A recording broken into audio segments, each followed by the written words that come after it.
We take 1 grain of uncooked rice, put it on the very tip of our tongue, and then blow it out as far as we possibly can.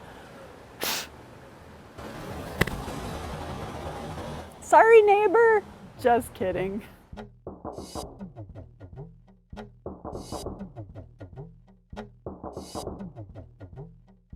Just like that, in the first few seconds of this video, we've already answered the question, how do you practice spitting rice? But of course that leaves the more important question, why? And that's what we're going to answer next. What it boils down to in a nutshell is that we don't want to overanalyze what we're doing. If you've read or watched my videos on the inner game of tennis or the inner game of music, you already have this concept in your brain whether you're aware of it or not. If you're a teacher and you give a brand new student a head joint, you know that the student tends to overanalyze and try to figure out what they're doing.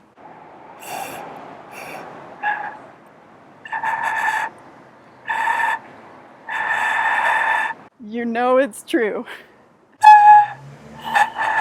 But if you spit rice like this, we are talking to the doer, not the thinker. We are not overanalyzing. We're simply putting this rice on the tip of our tongue and seeing how far we can get it to go when we blow. Once you do analyze though, you realize that this puts so many things right in place for when you pick up your flute to practice. For one thing, you'll notice that you get great airspeed very instinctively. You'll notice that you're not tightening up your throat or your mouth or your jaw or your tongue. All of that just stays out of the way while you blow to get that rice to go as far and fast as you can. Also, as you do this and you keep paying attention, you notice what your body instinctively does. You'll notice that your support muscles just automatically engage and give you great airspeed and support. When you're blowing as hard as you can to get the little grain of rice to go as fast and far as possible, you will notice the air a little bit right behind your lips, but nowhere else. Your throat, your tongue, your jaw will all be really relaxed, and that's a great precedent to set for when you pick up a flute and start trying to play it. Also, it is impossible to do this if you're pulling your lips back. If you try to smile and then blow this rice as far as possible, you're not going to get very good results. Just kind of dribbled out either onto the ground or back into my bowl of rice, I don't know. But you have to bring the corners of your mouth forward, and that's exactly what we need to do when we play the flute.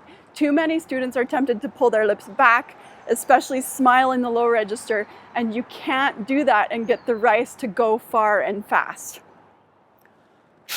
We haven't yet even mentioned, though, one of the very most important things that you learn by spitting rice this way, and that is where the tip of your tongue is. Now, this might seem incredibly simple and self-evident, but I can tell you over the decades of teaching hundreds of students, whether beginning or advanced, our tongues are some of the very most mysterious things to flute players. I've had a number of very talented flute majors who are very advanced players, obviously, and when they come to me, we've had to make fundamental changes with how they articulate. And it's not because their previous teacher had a different philosophy than me, it's just because our tongues are so mysterious to us. We can't see them. They're a very unique set of muscles within our body that's not quite like any other set of muscles. And so often we just don't quite know exactly what we're doing with our tongue. When you put a grain of rice on the tip of your tongue, you discover that's where it is, and that's exactly where you should articulate. You don't want a tongue farther back with a sloppier tongue. You don't want to anchor the tip of your tongue down and tongue a couple of centimeters back, ta, ta, ta. And a lot of flute players are surprisingly tempted to do that. You also don't want to involve your lips with your articulation. So when you blow the rice, you feel that you're really using just the very tip of your tongue. I really wish I knew which genius first advocated that flutists should practice spitting rice. I don't think anybody knows. If any of you have a clue as to where this originated, please leave a comment. I would love to know, but I have a feeling that person will remain anonymous forever. But for myself, when I was a brand new beginner, I have great memories of spitting rice. I got my first flute May 28th, 1984, which should be exactly 37 years ago on the day that this very video is released. And I had my first flute lesson just a few days after. My teacher took me outside at the end of the lesson and she gave me some rice and she had me practice spitting rice. And then my family went on vacation the next day to Lake Powell, and we rented a houseboat. So my family wisely did not allow me to bring my flute onto the houseboat where we stayed for 3 or 4 days. And I was so eager and anxious to practice that I brought a big bag of rice with me, and I spent a lot of time on that vacation up on the top deck of the houseboat with my bag of rice, spitting rice into Lake Powell. It was actually a great place to do it because I could see the rice pretty well against the water, and it was a great challenge to see just how far I could make that rice go away from the boat. Sadly, we'll never know exactly how much that early rice spitting helped my flute playing, but I did a lot of it in those few days, and it was really fun, and it helped me to feel like I was practicing even though I was away from the flute. By the way, I can tell you as a teacher, spitting rice can be truly a magic teaching tool. When I was doing my master's degree, there were 3 high schools where I would drive after classes and teach whichever flutists were interested in lessons at those high schools. It was great because I had 20 to 30 private students all through my master's degree. Great experience and great income.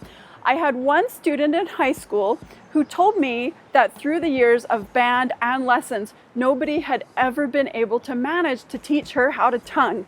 So of course I took that on as a challenge, and the first couple of lessons that I gave her, I was trying to explain in every way I could think of how you find and use the tip of your tongue. And for those couple of lessons, I had no success. But then something clicked. I remembered for the first time in years about spitting rice when I was a kid. And I told her, go home and spit rice every day. As long as you can stand, it should be fun. Go home and do it. And I explained to her what to do. And lo and behold, she came back the next week, our 3rd lesson, and she could tongue. And she was fine. From that point on, she had no trouble tonguing because spitting that rice taught her how to engage her airstream behind her tongue. She had found the tip of her tongue, and she had completely discovered how to use it to initiate the airstream when she was playing her flute. Now, once you have found the tip of your tongue and you're used to using articulation to begin your airstream, exactly where you're tonguing in your mouth is a little bit more complicated and controversial. I'm going to leave that topic until next Friday's episode and get into it in a much more in-depth way than I can if I try to tack it on to the end of this episode. But if you've learned something, if you have experiences spitting rice to tell us, please leave a comment. If you've enjoyed this, please like the video. It's surprising how much when you do those things, it does help my video to reach new audiences and bring additional flute knowledge and enlightenment to the masses of people all over the world. So yeah, please like and subscribe. Thanks.